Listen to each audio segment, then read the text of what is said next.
मुझे याद है, जब मैं छोटी थी मेरी माँ हमेशा मेरे पीछे पीछे घूमती रहती थी। खाना खा लो, स्वेटर पहन लो, जल्दी घर आ जाओ। मुझे उनकी ये बातें बहुत बुरी लगती थी।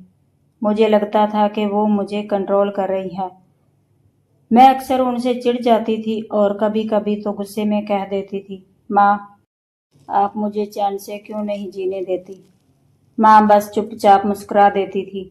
उनकी आंखों में एक अजीब सा दर्द होता था, पर वो कुछ नहीं कहती थी।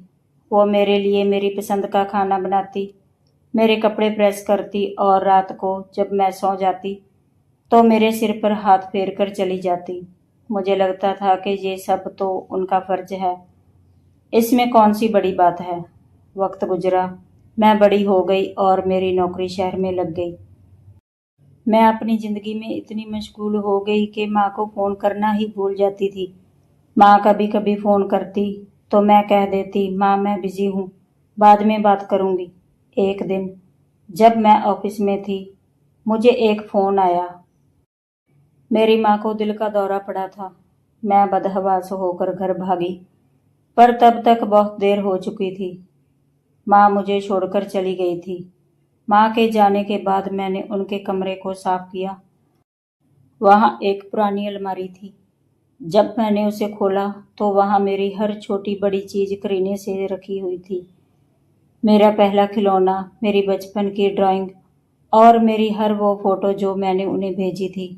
और सबसे नीचे एक छोटी सी डायरी मिली।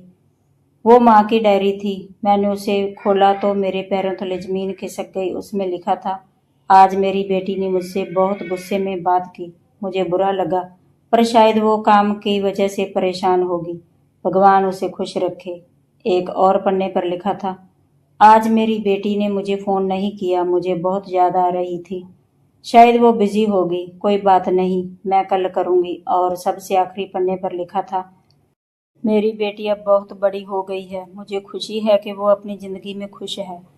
मैं बस उसे यही कहना चाहती हूँ कि मैं उसे बहुत प्यार करती हूँ, चाहे वो मुझे प्यार करे या ना करे।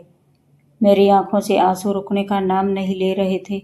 मुझे एहसास हुआ कि जो माँ हमेशा मेरे प्यार की उम्मीद करती थी, मैंने उसे उतना प्यार कभी नहीं दिया। मैंने उनकी हर चुपचाप दी हुई कुर्बानी को नजरअंदाज कर दिया। मुझे अब पता चला कि प्यार की कीमत क्या होती है, पर अब बहुत देर हो चुकी थी। दोस्तों, माँ का प्यार अक्सर खामोश होता है। वो जताते नहीं, पर उनकी हर धड़कन बस हमारे लिए होती है। अगर आपकी माँ अभी आपके पास है तो उन्हें आज ही गले लगा लीजिए और कहिए कि आप उन्हें कितना प्यार करते हैं। माँ के प्यार की कीमत समय रहते समझ लीजिए, क्योंकि जब माँ चली जाती है तो सिर्फ यादें और पछतावा ही रह जाता है।